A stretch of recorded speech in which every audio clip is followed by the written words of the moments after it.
Hello, everyone. My name is Mirna, and on behalf of the Mindalia TV team, we want to welcome you to Mindalia live streaming, where thousands of people around the world gather to see the lectures and interviews organized by Mindalia TV. Today, Angel Rebo, CEO, consultant, TV host, international public speaker, and president of the Wisdom for Kids Foundation, is going to be with Brad and Casey Wallis. They are the founders of the Expand with Julius organization, and they are going to be talking with Joe Gelber. He is a data engineer, empathic, and sustainability enthusiast. Before starting with them, we want to remind you that Mindalia is a nonprofit organization. Our mission is to share information that can help raise the level of consciousness around the world, and you can help us. Subscribing to our channel, leaving us a positive comment down this video, or sharing it with someone that you know that is going to benefit of the content that we're going to be talking here today. Last but not least, Mindalia is broadcasting from Monday to Friday in Portuguese through Mindalia Televisão, English Mindalia TV English, as you already know, and Spanish through Mindalia Televisión. We invite you to visit us in our different channels. I'm not going to delay this any further. I am going to leave you with Angel, Brad, Casey, and Joe Gelber. Thank you. Welcome to Mindalia live streaming. The screen is yours. Thank you very much, Mirna. And again, Casey, Brad, and today, Joe, welcome to Mindalia TV. How are you today? Good, good, very good. Yes. Great to be here always. We hope all your listeners are well. Hope you're doing extraordinary today. Thank you. Yeah, absolutely. Yeah, it's a little bit cold here, but you know, it was like 20-something during the night, so it's getting colder and colder here in Texas. Yeah. There's something into the frame today. Let me be extremely spontaneous now. It's beautiful, the frame that I can see right now with the sun that we typically see at your, and the energy. There's something special in the frame today. Besides obviously having Julius. By the way, I didn't welcome Julius today to Mindalia TV, so welcome Julius with us. Right. I hold that against you, so be careful. Exactly. So maybe let me start saying, you know, that we are really blessed today because we have Joe, who is physically with Casey and with Brad, and maybe Brad and Casey, you could tell us why you are actually guys together. Right. So we run an incredible healing workshop called R Factoring. We are facilitating one of those workshops right now. We're right dead set in the middle of it. In our Factoring workshop, we work on people's electromagnetic and frequency gridding systems around their bodies and through their bodies, helping people release their fears and all of their lack and all of their resistances in their lives. And Joe is having an incredible experience. In fact, we believe that he is having nothing less than full out-of-body experiences and transforming all kinds of interesting things, you know, for himself. We thought it would be really fantastic for him to chat with everybody and kind of give everybody the idea of what some of the spiritual journeys are about. Joe is an absolutely extraordinary person, but we also want to say, you know, he's an average working young adult, right? Yeah, I also wanted to add to that, Angel, something just popped into my mind because we're going to have people who are used to hearing a near-death example or an experience that they had. We believe and we teach people that death is an illusion. So if death is an illusion and it doesn't really exist, then the type of activity that Joe is experiencing during our programming, as so many others have, is comparative to having a near-death experience, if not much more emotionally charged. Right. Yeah. So he's got an incredible story. Again, he's a powerhouse energetically, and we just felt the world needed to see him, right? We need to see him. We need to be around him. So. And I personally resonate a lot with Joe and with Joe's story, just in the sense that when I was in high school, I decided to go and get a computer engineering degree myself. Please don't hold this against me any time in the future. And So that was me, like very very onto electronics, and I wanted to be able to program things and to be able to analyze things and find and being able to control. At the end of the day, it's a little bit that, a little bit of wanting to control things through technology and to analyze things through technology using the power of calculation and the power of central processing units and all these kind of things. But as you very well said, he's going through, and he's in there. I mean, he's with you, and he's having spiritual experiences. So and he's also a young adult, as you said. So these are three very unique things, and I think that makes him extraordinary. We had the opportunity to chat with him on Mindalia TV briefly the other day, but today we have more time to do it. So what would you say, Joe, that being a young man working with, let's say, information systems and information technology and having spiritual experiences, what would you say those three things have in common?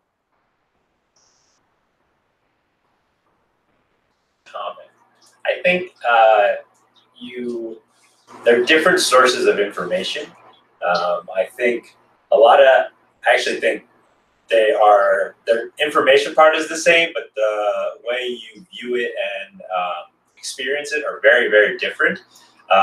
So with the data sources, I'm taking existing data, kind of putting it together and seeing what's out there, and then that leads me to kind of get answers. Well, this one I'm more feeling and experiencing rather than kind of almost forcing it to actually be there. So it's different sources of information, but it is information, and then you're taking that information and leading to what you're going to do in the future. So I guess that's kind of the connection. There was a time historically in your period of existence, Master, where information really came only one way. It really only came one way. For a while, it was just verbal communication that transferred information to each other. And you waited long periods of time for the connection with someone to get information. The books that were put out at that time, people were lucky to read one book a year to receive information, and they clamored for it, and they clamored for it, and they reread it, and they reread it. Your brain at that time had limited access to information and conversations beyond your own limited perspective, okay? And young people at that time, at best, had to labor to experience their skills and had to connect with people physically to stimulate and inspire their movement and their momentum in their creative process. But now, there's so many outlets for that. And the children are blessed with the multitasking aptitude, ability of the brain to receive information on so many levels. Technology, through books, through listening, through physical interaction. And the brain has the opportunity to expand expeditedly on a multitasking level. And so the young people who are being launched in what you perceive the millennium period have the opportunity for the extraordinary experience here on the Realm Master, where you can blend all of your science and your technology and understand where they are birthed from. For they are birthed from within. And now we have the opportunity to touch and embrace and stimulate and extract the wisdom that lies within them and assure them of their empowerment. Absolutely. And, it's really interesting how, as you know, and you know this very well, Brad and Casey and Julius, it's very uncommon to see, people that are tapping into their spirituality, the spiritual side, as young as Joe is. What would you say, Joe, that, triggered that aspect of yourself? Why were you intrigued? What made you start thinking about, maybe there's something else out there? I have kind of two things. That I was diagnosed with diabetes at age 15, And at the time, I didn't like having it. I shut myself off kind of from the world. I was in a very dark place. And I'm very blessed that my father, he's very into the spiritual world. And he introduced me at that time, immediately after I got it, into a bunch of things, but I wasn't ready for it. And I kind of came to more of the realization that this isn't sustainable. I can't do this for the rest of my life.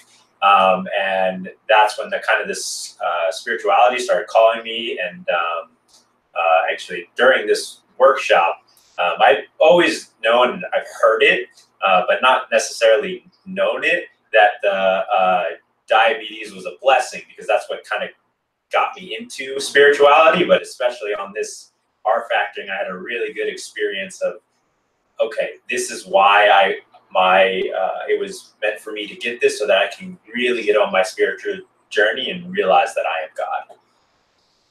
What do your friends say, or what did they say when they knew that you started this journey? Not a lot of my friends know.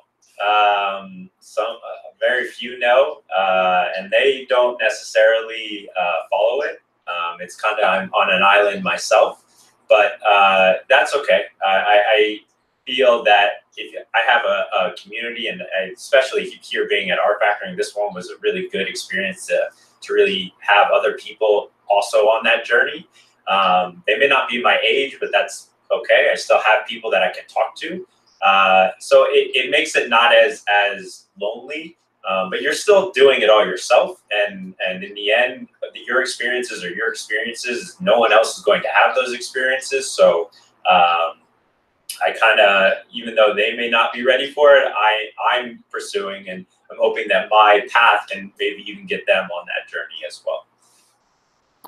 Do you see young people, besides your direct group of friends, do you see young people talking about the spiritual stuff ever? What do you think? I think a lot of it right now goes around religion, and that is more of the spiritual, they view as their spiritual journey. But I think people like talking about what's going on in their world. I think that's a very, especially when you hear a lot of things on the news, and that gets people talking about, okay, what's going on, what's happening. So I don't, as I said, I don't know of anyone my age that is really on that spiritual journey the way I am. But I think there are elements that people can relate to and talk to that I've seen in my day-to-day life. What's so fascinating about the inward journey is that the radiance starts to secrete out of you, and you can't miss it. You can't miss it. If you go through, let's say, periods of time of disconnection with people that you're usually around in your life, and then have a reconnected, they think, something's different. Something's different. Where are you? What have you been doing? And it sparks a curiosity, just that seed, okay? And even for someone to have the dialogue, oh, I've been doing inner work. I've been doing, what does that mean? What does that mean? And it's a wonderful invitation just by being, then having to thump a teaching. The kids don't want the teachings thumped into them anymore. They want to be given permission of self-discovery, inspiration of the extraordinary, and see the results of that. And that's happening. That is happening. These young people are so intelligent, if they are not numbing their minds, we hope, through technology, but using the platform as opportunity. And so the conversations can go so deep, and they get it, and they get it, and they're permitted to get it, and they're invited to expand it. Do you see that that place where you were when you were diagnosed with diabetes, do you see that your body, your emotions, maybe your thoughts went to a place asking for looking for answers, something similar to what actually Julius just said? Yes. I think there was at the start, as I said, I went to kind of not a very dark place, but a darker place. And it was more a Y and a negative tonation. But as you know, I keep moving through this, and you know, I'm still on it. You start changing that perception. So you do look for answers, but I think Julius, but you kind of look within. It's a different kind of the way you're looking at answers and leading your way is, okay, this may not be where it's working. Let me look at this and see, okay, how can I make this more towards the way my body and my mind kind of relate to it. Can you imagine this permission at this age, right? Get it out. Get it out. Your wisdom. We hear you. Teach us. Teach us. Okay? And the young people not having to grow into their validation, but owning it. Okay? The physical embodiment is such a limited perception of who you are. It's all inside. What if everyone saw each other that way? The world is changing.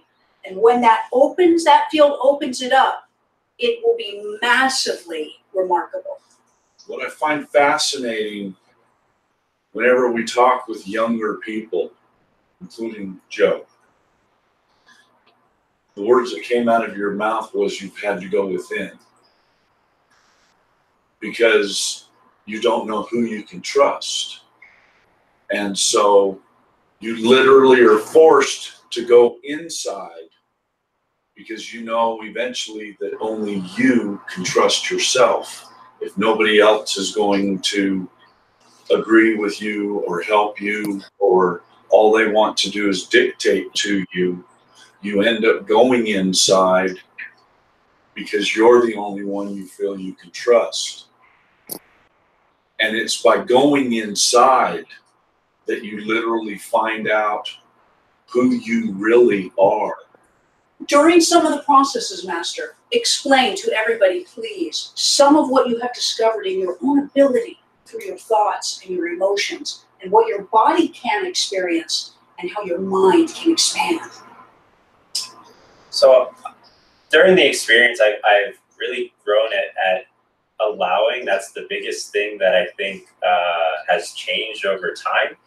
As not of, oh, this is weird, I'm not going to do this. Really allowing processes to unfold, and then when you allow, that really allows the body. I am very empathic, so I feel a lot of energy, and then you really get to experience that full feel throughout the entire body once you're going through these processes. And as I said, that's because I started allowing and not saying, oh, I'm feeling weird things, I'm not going to kind of follow through with this. So it allows for better experiences. I kind of mentioned earlier that I had that realization of how special it was that I actually got diabetes. And I know there was no way I would have been able to do that even a year ago. So I think that really kind of shows that once you allow, you get the feelings. And actually going into that meditation process, that was not my goal, was to deal with that. It wasn't even in my mind of what I wanted to do. And it just happened that I kind of said, okay, let's see what I really want to deal with. And that came to mind. And then I had an amazing experience after that. I resonate a lot with the concept of, if we were able to expose our youth, our children to all this knowledge very early in the school system, if we were able to teach them what can do for them, that the story would be different. You were blessed with having your dad, Joe, there with answers, let's say with unconventional answers. When I go to spiritual events, typically the audience is adult, and actually kids are never allowed to these places. And that's a general rule. Obviously you are an exception, and you were kind enough even to invite my own kids if I wanted to. So obviously, I'm very thankful for that. And as you know, with Wisdom for Kids, when I go to Latin America and I have groups of kids starting at 7, 8 years old, we have them meditate for 20 minutes. And they are naturally meditating. They are natural. They meditate, they focus, they concentrate much easier than adults while doing meditation.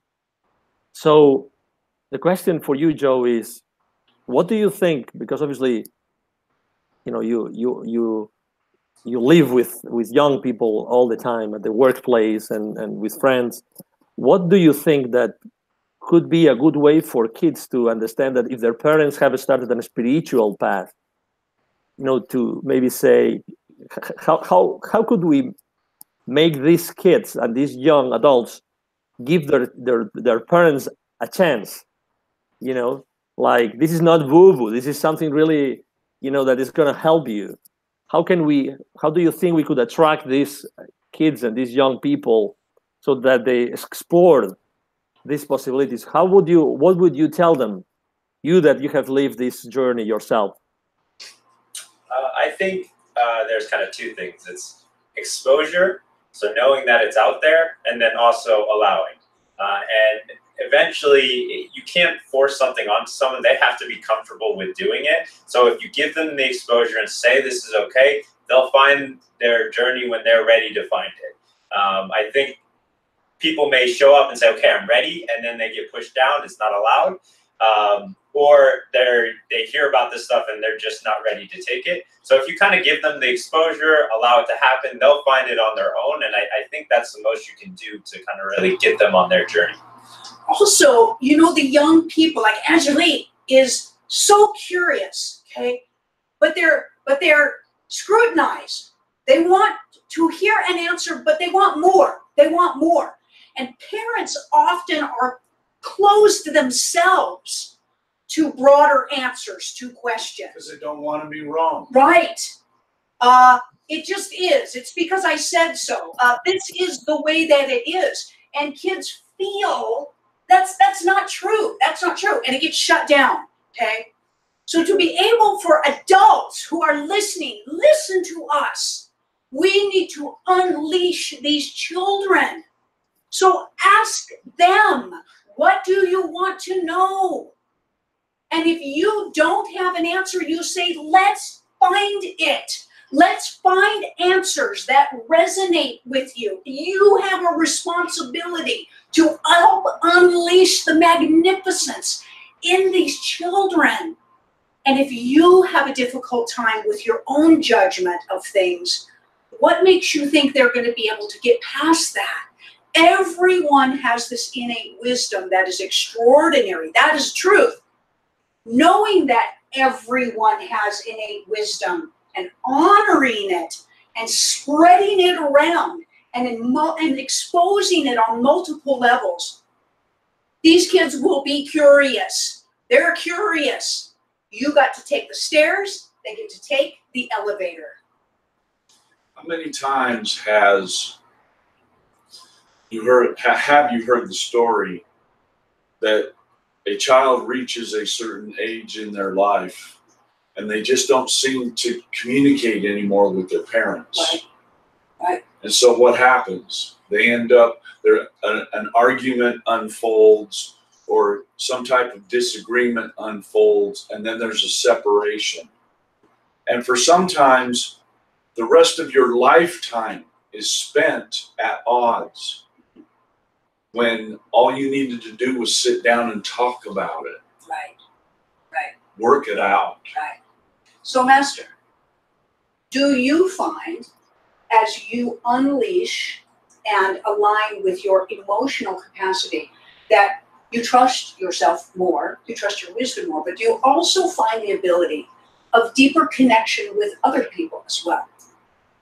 Yes, I think that helps with me being empathic is that as I said, it's a big allowing of, I allow myself to feel how other people feel. And instead of like, I see someone who's upset and I'm like, I start to get upset. And then I'm like, why am I getting upset? You know, and I hold back. I really connect with them if I allow them to get upset, them to really experience what they're feeling, and then I kind of also experience what they're feeling, and that gives me a much better connection on what they're going through and what they're working on. Yeah. You have a very special connection with your children, Angelique especially, okay? And do you find that the traditional practice of parent and child is dissolving between you, and that you're more finding this extraordinary friendship and exchange in a shift of a type of relationship that is far different than what you had with yours? Yes, I was just thinking about this friend of mine who has a kid, 18-year-old, and he has had a very challenging time in the school, very, very challenging time. He's now 18, and he was diagnosed with ADHD and with emotional disturbance. So some of his formal education in the school system was in like a normal kid, a little bit left behind, and then he was part of the special education program, and then a different set of challenges went through his life. But I always remember when this friend of mine told me about his son, that the most common comment that he would make about his education was, "I don't fit in. I don't fit in. I don't fit in." And that was a message that was reinforced by the teachers, that he wouldn't fit in. And now with my younger kids, it was just thinking about this. I really don't want them to fit in. So I think that I feel that my kids are reacting in order not to be compliant, Right. which is obviously a challenge. I tell my kids, and that might sound harsh, but I tell my kids, I really don't mind if you come home with a C or with a D, on your report card, as far as, you are learning, you're making an effort, and you are being yourself. I mean, just last night, my kids we were in the living room, and both of them were reading a book. We didn't ask them to read a book.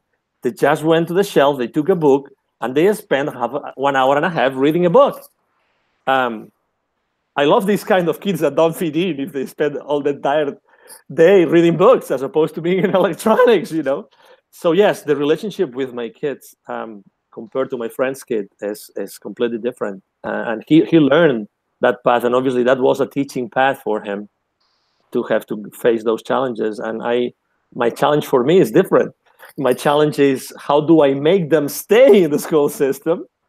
I mean, God blessed us, my wife and I, with both of our kids are gifted, so they're in the gifted education program. So that's even more challenging, right? Because the main reason why they challenge their spiritual side, mostly the boy, Angelette, as you said, is because he's fearful of not fitting in the school. He's fearful that maybe a teacher might say something, that his friends might say something, and they might consider him weird. Isn't it crazy? I mean, isn't it crazy that he has to compromise his development and allowing, as you said, Joe, you said it so well. This allowing, is everything. So he's compromising his own because he wants to fit in. And obviously, those kids, imagine those kids going one day home and saying, Angelette has these beliefs, and then coming back, and the parents of these kids will say, oh my God, he's weird. Be careful of what you do with him or with his family, whatever that is. And we are saying this openly now on Mindalia, so everybody's watching and listening to us. But basically, this conversation and your question, I think it's opening a whole new discussion. That's why the bravery, the courage that Joe is showing to us is so inspiring for our audience. Yeah. So inspiring, and so I hope I was able to answer your question, Casey. Yeah. The children that are being born in today's world not only are frustrating for most adults, but the fact of the matter is they're all being born with the empathy or empathic ability, like Joe here, that is off the charts. They know when things are wrong. They know when something doesn't feel right. And yet, in today's world, all they are continually told is no. We don't think that way. We don't do that. That's not who we associate with. Bravo to your father. Oh, yeah. Yeah. Have you ever thought, Joe, how your life would have been had you known what you know today before 15 years old?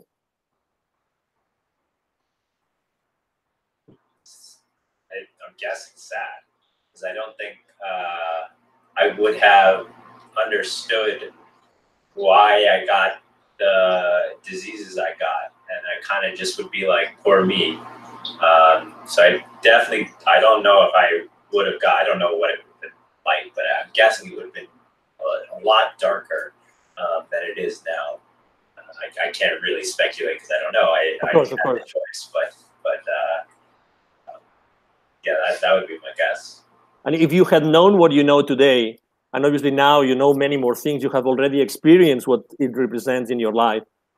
Any other challenges that you had before these 15 years, when you were 15 years old, before that challenge, if you had other challenges, do you think that you would have lived those other challenges differently had you known what you know today? That's a good question. I don't know. I think I needed to experience some things and kind of see how things were before I could really process. I don't know if I would have had the capability to actually deal with those at that time. But my dad's always been he's been on this spiritual journey, and he's been relaying this stuff. So it's been in my subconscious in some way or form. But I don't know if I would have been able to deal with things differently. And as I said, I didn't really get into it until I was older than 15. Really, I really took it on after college. But I think that I would not have been ready. So I don't know if it would have mattered. But as I said, knowing that it's out there, getting it into my mind definitely helped me get into it sooner, for sure. What would you say someone today, a young man like you, what would you say someone that is reluctant to embrace something that he or she suspects exists, but he's reluctant because he's saying, oh my God, the rest of the world is going to look at me with weird eyes? What would you tell these people, Joe?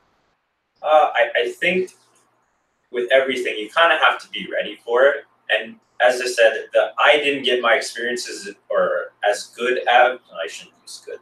I didn't get the same experiences as I did now until I started allowing more. So when you hold yourself back, then you're going to kind of receive that limited possibility. But when you start really experiencing it, and you'll start realizing, okay, this works for me. This right now I can't seem to get a hold of. You just kind of, as I said, allow and see what's out there. And once you become more and more comfortable, you'll get more and more expanded experiences. Let me ask something to Julius, Casey, if I may. How can we, sometimes obviously our families, our relatives go through very difficult times. And sometimes, something I was learning from what Joe said is, you have to live what you lived to reach the point where you are in your life at a particular point in time. So why is it sometimes, Julius, so hard to go through that path that will eventually lead you to become more conscious?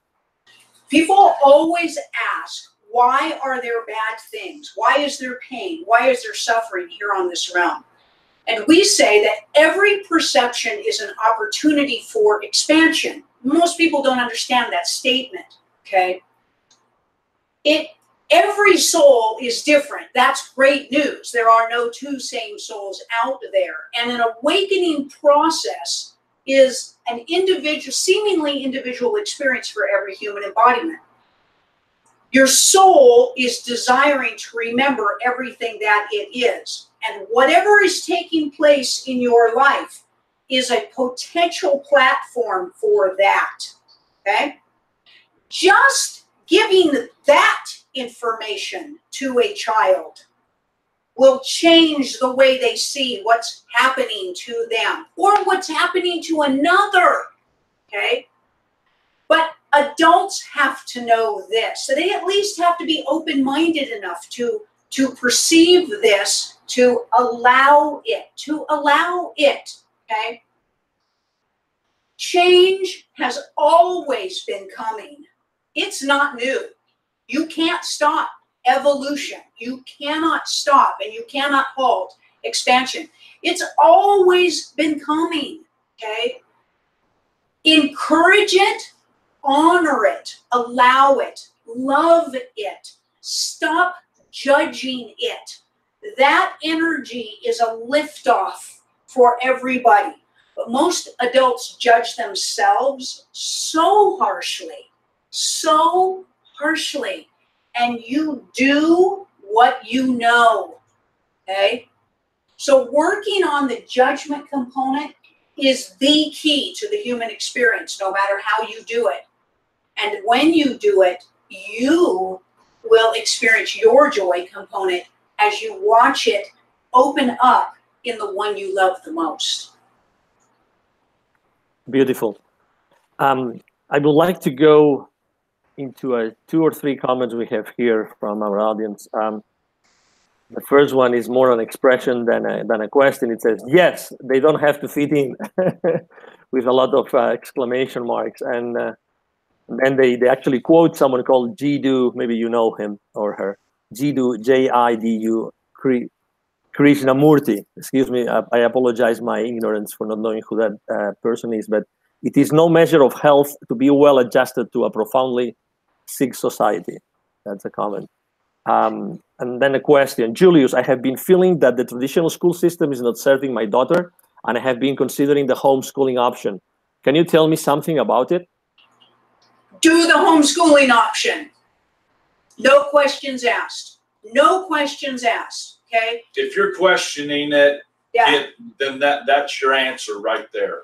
This is a challenge because human beings go through, well, I'm going to create social inadequacy for my child. They're not going to have the emotional enrichment of the interaction. And that's baloney, okay? The school systems currently now are mostly social warfare for these kids, okay?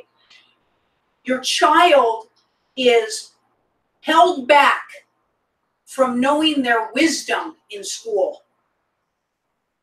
They are only encouraged for their intelligence. And intelligence comes from learning other people's materials and remembering them and then dictating back their ability to remember someone else's experience.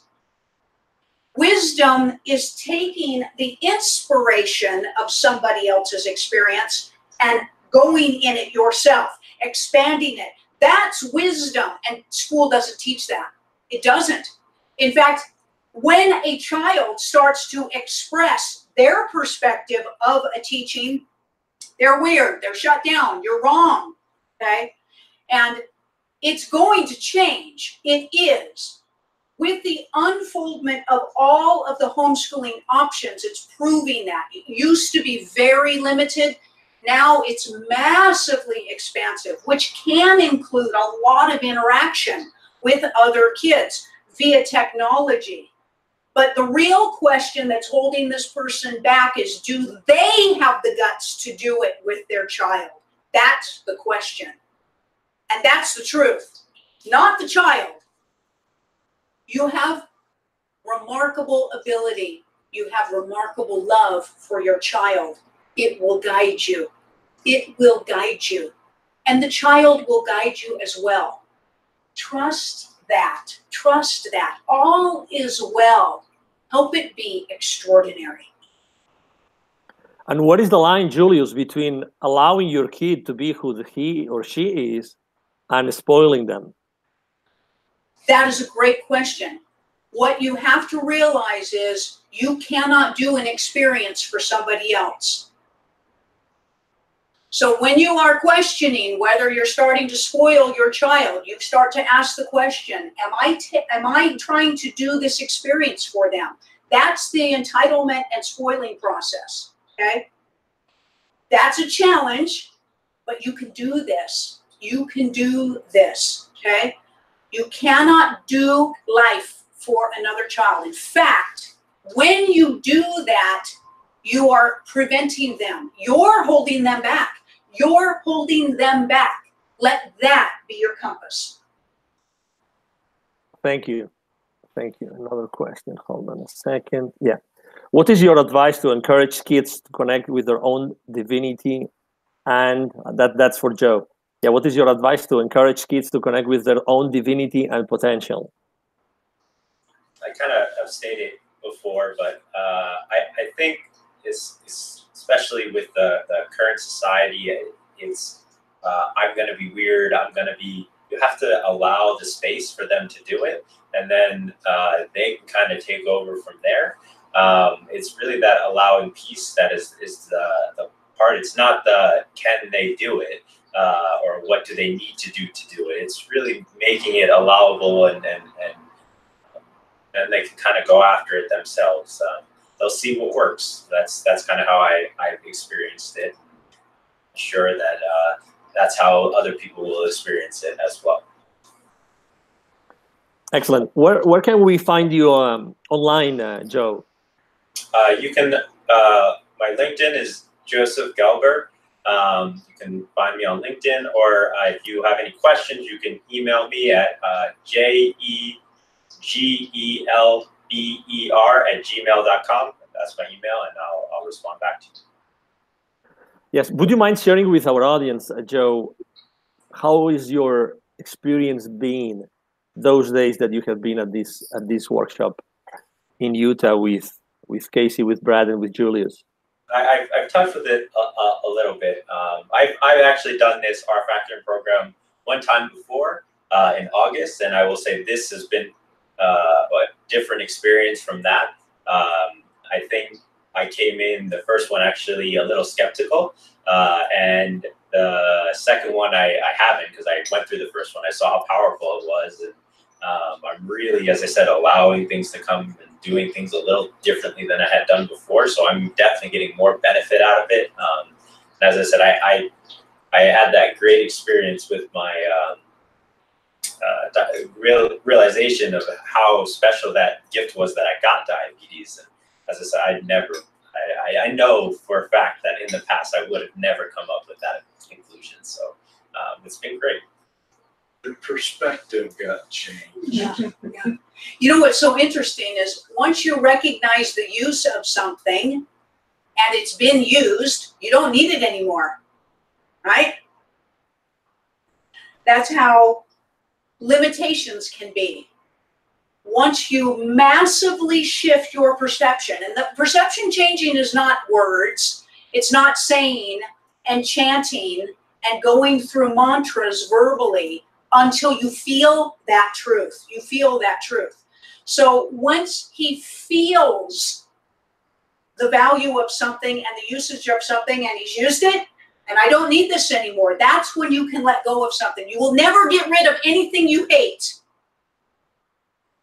You must love it and honor it and let it go. Let it go. We work diligently to aid you in shifting your perceptions.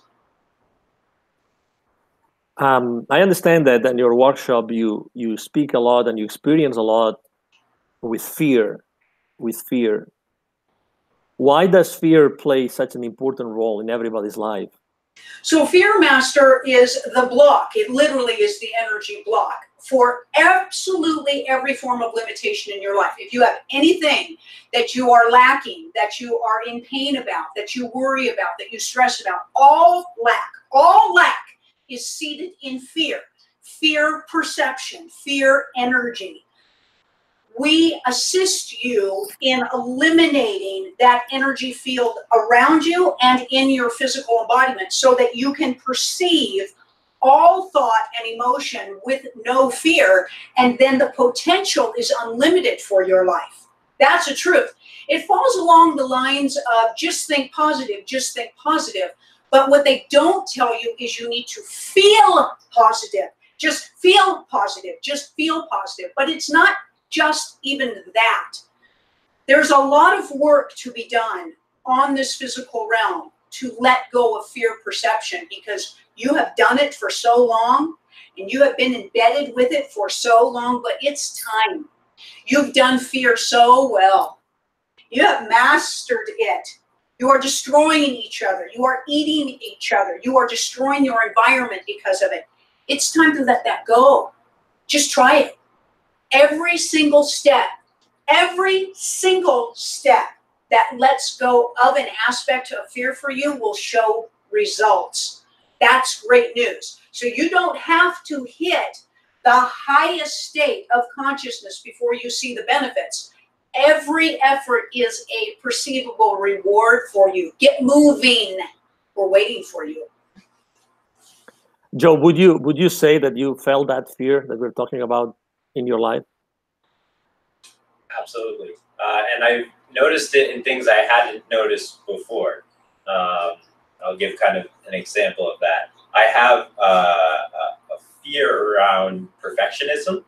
And so even certain things like responding back to a text message, I may look at something and then I don't have time to deal with this. I can very easily go in and type the answer, but my fear of I need the time to look over my words and really make sure it's saying what I really want it to say prevents me from responding to those text messages right away. So it's those realizations that you don't think of. You're just saying, oh, I'm not responding to a text message. There's actually fear behind it, preventing you from really doing something that's very, maybe to one very simple in responding to. So I definitely have noticed it in a lot of things that I'm doing. And once you start realizing, then you say, okay, why do I have this fear? How can I move past it? Would you say that opening yourself to your divine side and increasing your conscious has helped you deal with your fears? Yes, absolutely. And it's kind of a mixture of both. You use what's going on in your daily life as kind of clues to say, okay, what am I trying to deal with? And then you kind of go on that divine journey to get past it. It's really as easy as you make it.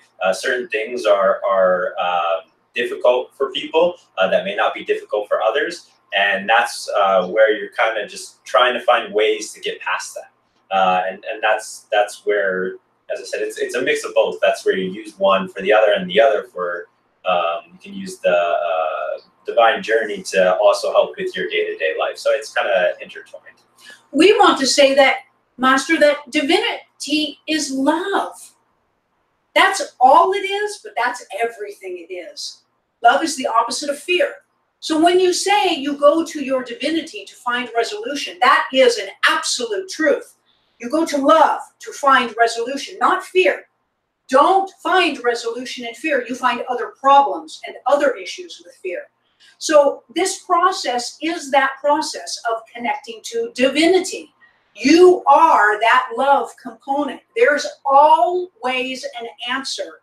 And in all ways, you have the potential to have an answer, okay?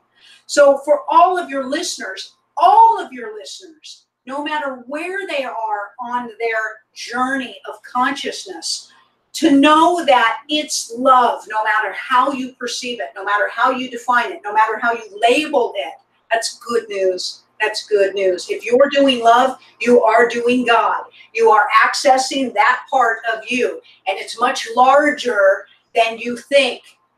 Your altered ego may be fooling you into thinking that you barely have any more love inside of you. Stop listening to that. You are a superpower, enormously massive, expansive being of love. Let's try to get you remembering that. Beautiful. Last question for you, Joe. What piece of advice would you give the young audience that is watching us today? I think to start playing with kind of that aspect of finding yourself. I think you can do it in very many different ways, and start with something that seems a little more comfortable. If you try and force this on yourself, oh, I have to do this, I have to do this, it won't end up working out. So feel what's comfortable and start playing with that, and then that'll open up to more and more once you start getting really comfortable and realizing, okay, I can handle this, let me try something else new. That would be my advice. And when you hear the no's, don't judge the other person for that aspect. Say, okay, I understand that they're limited, but that doesn't mean I have to be limited. So I think that's also, because you're going to hear a lot of pushback, and I know I've heard pushback as well. And you kind of realize, okay, I'm going to continue on my journey, and their perceptive doesn't mean I have to be my perspective. So Excellent. Thank you. Brad, Casey, Julius, anything else you would like to add? Some people love to slam their head right up against the wall to wake themselves up. Other people like to do it in a more integrative process, like this one. Do it, no matter what it takes. You can live on this realm and be massively successful in all areas of your life, from love, health, abundance, wealth, relationship, by being a weirdo, a spiritually connected being, and still do business, and still have homes, and still have cars. It's not one or the other. Try to discover that, because your soul and your love will unleash everything else for you. Try that direction for a change.